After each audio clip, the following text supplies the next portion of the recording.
तमिलनाडु में सीएम वाली कुर्सी सामने रखी है, ताज भी रखा है, जनता का फैसला भी आ चुका है, लेकिन जिसने सबसे ज़्यादा सीटें जीती वो मुख्यमंत्री की कुर्सी तक पहुंचकर भी बैठ नहीं पा रहा है। 2 दिन हो गए और दोनों बार राजभवन के दरवाजे खुले और दोनों बार थलापति विजय को वापस लौटना पड़ा खाली हाथ, क्योंकि राज्यपाल ने साफ कह दिया कि पहले 118 विधायक लेकर आओ, कागज पर उन विधायकों का समर्थन दिखाओ, साइन दिखाओ, उसके बाद हम शपथ कराएंगे। और इस तरह स्टेडियम में आज शपथ देखने आए हजारों फैंस को मायूसी हाथ लगी, भीड़ खाली हाथ वापस लौट गई। ऐसे में अब सवाल ये है कि क्या तमिलनाडु की राजनीति में विजय का रास्ता रोका जा रहा है या फिर राजनीति वही पुराना खेल खेल रही है, मतलब नंबर है तो सरकार है, नहीं है तो इंतजार है। और सबसे बड़ा सवाल, क्या तमिलनाडु में डीएमके और एआईएडीएमके जैसे 2 पुराने दुश्मन भी विजय को रोकने के लिए हाथ मिला सकते हैं? पूरी कहानी समझते हैं आज। नमस्कार, मैं उदित तिवारी और सब ठीक है। तो भैया 4 मई को तमिलनाडु में विधानसभा चुनाव के नतीजे आ गए और एक ऐसा नतीजा आया जो किसी ने सोचा नहीं था। थलापति विजय, जिन्हें पूरा देश एक्टर के रूप में जानता है, लेकिन उनकी पार्टी टीवी के सबसे बड़ी पार्टी बनकर निकली। कुल 234 सीटों में विजय ने 108 सीटों पर जीत हासिल की। एआईएडीएमके को पीछे छोड़ दिया। 10 को पुरानी द्रविड़ राजनीति की 2 पार्टियों को एक झटके में साइड कर दिया। लेकिन सरकार बनाने के लिए 108 सीटें काफी नहीं हैं, बहुमत चाहिए 118 का, यानी विजय 10 सीटें पीछे रह गए। तो विजय ने क्या किया? विजय ने कांग्रेस को साथ लिया, यानी 5 सीटें और मिल गईं और कुल हो गई 113।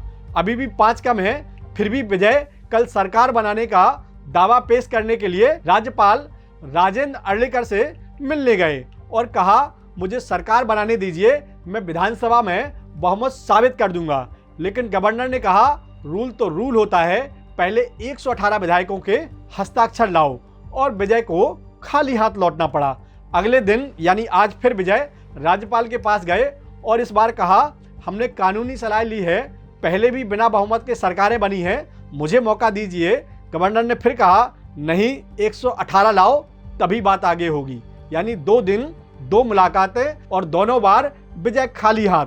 अब थोड़ा नंबर गेम समझते हैं, क्योंकि यहीं से असली खेल समझ में आएगा।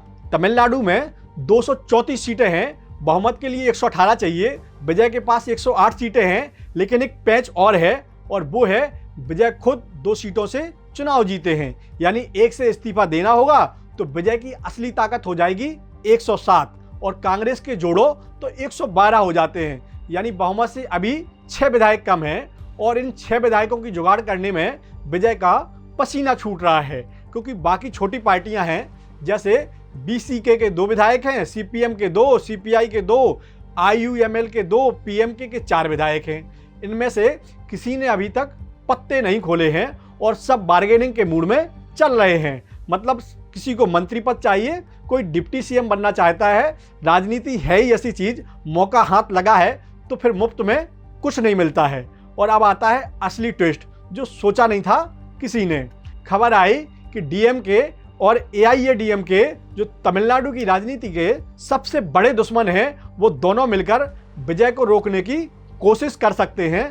यह ऐसा है जैसे कांग्रेस और बीजेपी मिलकर किसी तीसरे को सत्ता में आने से रोकने के लिए हाथ मिलाने की तैयारी करने लगे, क्योंकि डीएमके के पास 59 सीटें हैं और एआईएडीएमके के पास 47, और दोनों को मिलाएं तो 106 सीटें हो जाती हैं। और अगर कांग्रेस भी पलटी मारे तो 118 आंकड़ा पार हो जाएगा।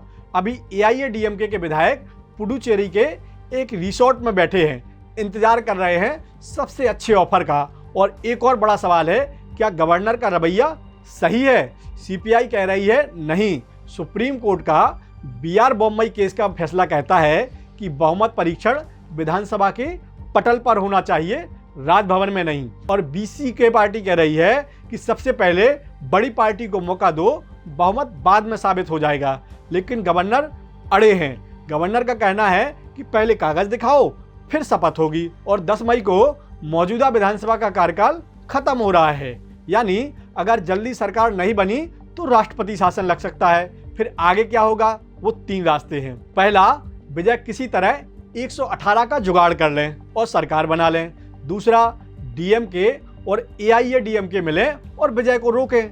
तीसरा, कोई रास्ता ना निकले तो राष्ट्रपति शासन लग सकता है। और अब असली बात, विजय के लिए यह वो इम्तिहान है जो स्क्रीन पर नहीं, असल जिंदगी में है और इसमें कोई रीटेक नहीं होता।